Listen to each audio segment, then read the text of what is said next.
এক ফকির দিল্লি ঘুরতেছে, একজন বলছে, ভাই তোমারে তো খয়রাত করে দেখতেছি আমি সেই ছোটবেলা থেকে, খালি তুমি খয়রাত করো।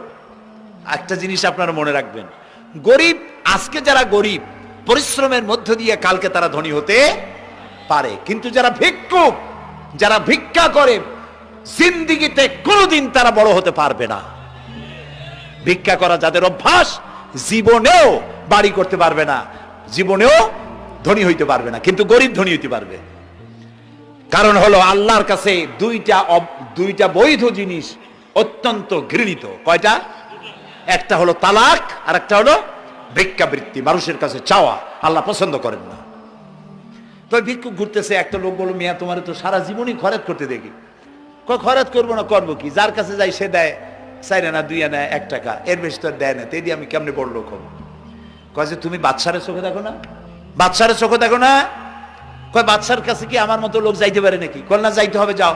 বাদশা একবার যাবা, এমন দেওয়া দেবে জীবনে আর তোমার খরচ করা লাগবে না। পাতি শিয়ালের পিছনে ঘুরে তো লাভ নাই, পাতি শিয়ালে খায় মুরগি, তোমার একটা ঠ্যাং দেবে, দাঁতের খেলালের কাজ হবে না। বাঘের পিছনে ঘোরো, বাঘে খায় গরু আর হরিণ, একটা রান দিলে তুমি 1 সপ্তাহ খাইতে পারবে। তো বলছে বাদশার কাছে যাও।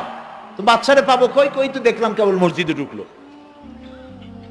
তারপরে ফকির গিয়ে দাঁড়ায় আছে বারান্দায়, দেখে যে উনি বাদশা ভেতরে বসে হাত তুলে আছে ভাবে, আর চোখ দিয়ে পানি পড়ে দাড়ি ভিজে ভিজে পড়তেছে। নামাজ শেষ করে, মোনাজাত শেষ করে বাদশা বেরিয়েছেন। কোন বাদশা? শাহজাহান। বাইরে আসার পর ফকির বলল, আসসালামু আলাইকুম বলে ফকির রওনা করছে। বাদশা বলে, দাঁড়াও, তুমি যে রওনা করলা, তোমার তো ভিক্ষুক মনে হয়, আর লোকেরা যারা ভিক্ষুক না তারাও তো আমার কাছে চায়, আর তুমি তো ভিক্ষুক, চাইলে না কেন কিছু? ভিক্ষুক বলে, জাহাপানা, আমি কিছু চাইতে এসেছিলাম আপনার কাছে, কিন্তু আপনার করুণ অবস্থা দেখে আমার জ্ঞানের চোখ খুলে গিয়েছে। আমি দেখতে পেলাম আমি যার কাছে চাইতে এসেছি, আমি তো কান্দি না, হাতও পাতি নাই। যার কাছে চাইতে আসলাম দিল্লির সম্রাট, আবার কোন সম্রাটের কাছে হাত পেতে ভিক্ষুকের মতো কি জানি চায়, আর চোখ দিয়া পানি পড়ে দাড়ি ভিজে ভিজে পড়ছে।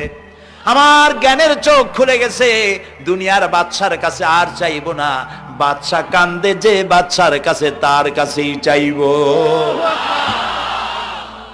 প্রিয় ভাই সব, এই জন্যে জিহ্ন সাফ করে ফেলুন। দুনিয়ার কোনো মানুষের জন্য, মানুষের কাছে নয়, কোনো কবরে নয়, কোনো কারো কাছে নয়, আল্লাহ তাআলার কাছেই আমরা নামাজের মধ্যে ঘোষণা করি।